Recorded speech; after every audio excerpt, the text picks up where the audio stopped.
அனைவருக்கும் வணக்கம். இன்னைக்கு நம்ம பார்க்க போற பதிவு என்னன்னா, முருகப்பெருமான் வழிபாடு தான். சொந்த வீடு கனவு நினைவாகணும். சொந்த வீடு வாங்க வேண்டும் என்று நினைப்பவர்கள் நிறைய பேர் இருக்காங்க. அவங்களுக்கான வாய்ப்பு தான் இது. அவங்க இந்த வழிபாடை நம்பிக்கையோட செஞ்சு பாருங்க. நாளைய தினம் 29ஆம் தேதி 4ஆம் மாதம் 2025 செவ்வாய்க்கிழமையோடு சேர்ந்து வரவிருக்கும் சித்திரை கிருத்திகை. இந்த நாளில் நம் முருகரை வழிபாடு மேற்கொண்டோம்னா நம்முடைய வாழ்க்கையில் இருக்கும் துன்பங்கள் விலகி நரகமாக இருப்பவர்களையே வாழ்க்கையும் சொர்க்கமாக மாறும் என்பது நம்பிக்கை. மாதந்தோறும் கிருத்திகை நட்சத்திரம் வரும். இருந்தாலும் இந்த சித்திரை மாத கிருத்திகை நட்சத்திரத்தில் தான் முருகனது திருவுருவம் உருவானதாக நம்முடைய புராணங்கள்ல சொல்லப்பட்டிருக்கு. இந்த நாள்ல முருகனை வழிபாடு செய்பவர்களுக்கு கிரக தோஷங்கள் நீங்கும், குடும்ப கஷ்டங்கள் தீரும். அதிலும் இந்த வருடம் வந்திருக்கும் சித்திரை மாத கிருத்திகை செவ்வாய்க்கிழமையோடு சேர்ந்து வந்திருப்பதால் நமக்கு இருக்கக்கூடிய கடன் சம்பந்தப்பட்ட பிரச்சனைகள், நிலம் சம்பந்தப்பட்ட பிரச்சனைகள், வீடு சம்பந்தப்பட்ட பிரச்சனைகள் எல்லாம் நிவர்த்தி செய்ய இந்த நாள்ல முருகனை நாம் கட்டாயமாக வழிபாடு செய்ய வேண்டும். ஏழை பணக்காரன் என்ற வித்தியாசம் எல்லாம் மனிதர்களுக்குத்தான். முருகன் நினைத்தால் ஏழையை பணக்காரனாக்க முடியும், பணக்காரனை ஒண்ணுமில்லாதவனாக கூட மாற்ற முடியும். எல்லாம் அவனுடைய விளையாட்டு. உங்களுக்கு சொந்த வீடு வாங்க வேண்டும் என்ற ஆசை இருந்தால் சித்திரை கிருத்திகை அன்று முருகனை பின் சொல்லக்கூடிய முறையில் வழிபாடு செய்து பாருங்கள். நிச்சயமாக கிரக தோஷங்கள் விலகி சீக்கிரமே சொந்த வீடு வாங்கக்கூடிய யோகம் உங்களை தேடி வரும். பணம் காசு இல்லை, என்னுடைய ஜாதக கட்டத்தில் சொந்த வீட்டுக்கு வாய்ப்பு இல்லை, இது எல்லாம் முருகனிடம் தோற்று போகும். இந்த வழிபாட்டில் நம்பிக்கை மட்டும் இருந்தால் உங்களுக்கு சொந்த வீடு நிச்சயம் கிடைக்கும். நாளை செவ்வாய்க்கிழமையோடு இந்த சித்திரை கிருத்திகை வந்திருக்கிறது. சொந்த வீடு வாங்க வேண்டும் என்று முருகனை மனமுருக வேண்டுங்கள்.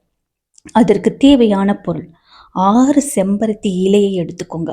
6 செம்பருத்தி இலையையும் ஒரு தாம்பலத்தட்டில் அழகாக வட்ட வடிவில் அடுக்கி வைத்துவிட்டு அந்த இலைகளுக்கு மேலே 1 ஸ்பூன் துவரம் பருப்பு வைத்து பூஜை அறையில் வைத்து விட வேண்டும். தாம்பலத்தட்டில் வட்ட வடிவில் அடுக்கிய இந்த இலைகளுக்கு நடுவே ஒரே ஒரு மண் அகல் விளக்கை வைத்து நெய் ஊற்றி பஞ்சுத்திரி போட்டு தீபம் ஏற்ற வேண்டும். முருகப்பெருமானை மனதார நினைத்து உங்களுடைய வேண்டுதலை வைத்து அந்த தீபத்தை ஏற்றுங்கள். பிறகு உங்களுடைய வேண்டுதலை பெருமானிடம் வைத்துவிட்டு நிலம் வாங்க வேண்டும், வீடு வாங்க வேண்டும் என்று உங்களுக்கு தேவையான வேண்டுதலை வைக்கலாம். அல்லது நிலம் சம்பந்தப்பட்ட பிரச்சனைகள், வீடு சம்பந்தப்பட்ட பிரச்சனைகள் ஏதாவது இருந்தால் அது சரி செய்து கூட ஐயா, சரி செய்து கூட அப்பா அப்படி என்று உங்களுடைய வேண்டுதலை நீங்கள் முருகப்பெருமானிடம் வைக்கலாம். முருகப்பெருமானுக்கு 2 செம்பருத்தி பூக்களை வாங்கி வையுங்கள்.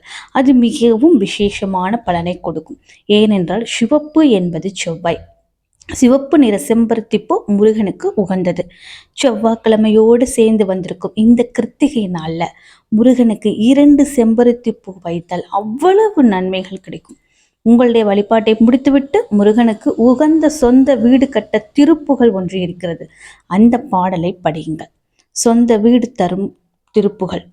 அண்டர்பதி குடியேற மண்டசுரர் உருமாற அண்டர் மனம் மகிழ்மீற வருளாலே அந்தரியோடு நாடு சங்கரனு மகிழ் கூற ஐங்கரனு முழுமையால் மகிழ்வாக மண்டலமோ நுவோரு மெண்டிசையில் உளப்பேறு மஞ்சனனு மயனாறு மெதிர்காண மங்கையுட நறுதானு மென்பமுற மகிழ் கூற மைந்து மயிலுடனாடி வரவேண்டும். புண்டரிகே வெளியால அண்டர்மகள் மணவாள புந்தி நிறை எறிவாள யுவியத்தோளா பொங்கு கடலுடனகம் விண்டுவரை யுகழ்சாடு பொன்பரவு கதிர்வீசு வடிவேலா தண்டரல மணிமார்ப செம்பொனனில் செரிரூப தண்டமிலின் மிகுநேய முருகேஷா சந்ததமு மடியார்கள் சிந்தையது குடியான தன் சிறுவை தனில்மேவு பெருமாளே.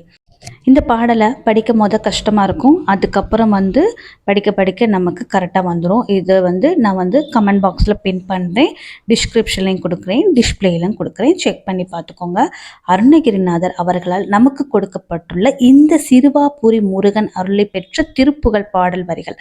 இந்த பாடல் வரியை நம்ம செவ்வாய்க்கிழமையோடு சேர்ந்து வந்திருக்க கிருத்திகை தினத்தில் தவறாமல் படித்தோம்னா வழக்கம் போல ஒரு நெய்வேத்தியம் முருகனுக்கு வைத்து தீபதூப கற்பூரம் காட்டிட்டு உங்களோட வழிபாட்டை நிறைவு செய்து கொள்ளலாம். அந்த தட்டில் வைத்திருக்கும் துவரம்பருப்பை என்ன செய்வது அப்படின்ற சந்தேகம் இருக்கும். அந்த துவரம்பருப்பை எல்லாம் சேகரித்து காக்கை குருவிகளுக்கு இரையாக போட்டுடுங்க. இரையாக போட்டுவிட்டு அந்த செம்பருத்தி பூ இலை வாடியவுடன் எடுத்து கால்படாத இடத்துல போட்டுடலாம். இந்த செம்பருத்தி பூ இலையை உற்று நோக்கும் பொழுது அதில் வேல் போன்ற உருவம் நமக்கு தெரியும். இந்த இலையை முருகனுக்கு சமர்ப்பணம் செய்து வேண்டுதல் வைத்தால் நம்முடைய வேண்டுதல் சீக்கிரம் நிறைவேறும் என்பது ஒரு நம்பிக்கைதான். வெற்றிலை வழிபாட்டிற்கு நிகரான பலனை தரும் என்று சொல்லலாம். இந்த செம்பருத்தி பூ இலை பரிகாரத்தை இந்த செவ்வாய்க்கிழமையோடு சேர்ந்து வந்திருக்க கிருத்திகை நாள்ல செய்து பாருங்க. சித்திரை கிருத்திகைக்குள் நிச்சயம் கிடைக்கும் என்பதுதான் வழிபாட்டில் இருக்கும் நம்பிக்கை. முழு நம்பிக்கையுடன் செய்து பாருங்கள். முருகன் உங்கள் பிரச்சனையை தீர்த்து வைப்பான். நம்பிக்கையுடன் செஞ்சு பாருங்க. நன்றி, வணக்கம், தேங்க்யூ.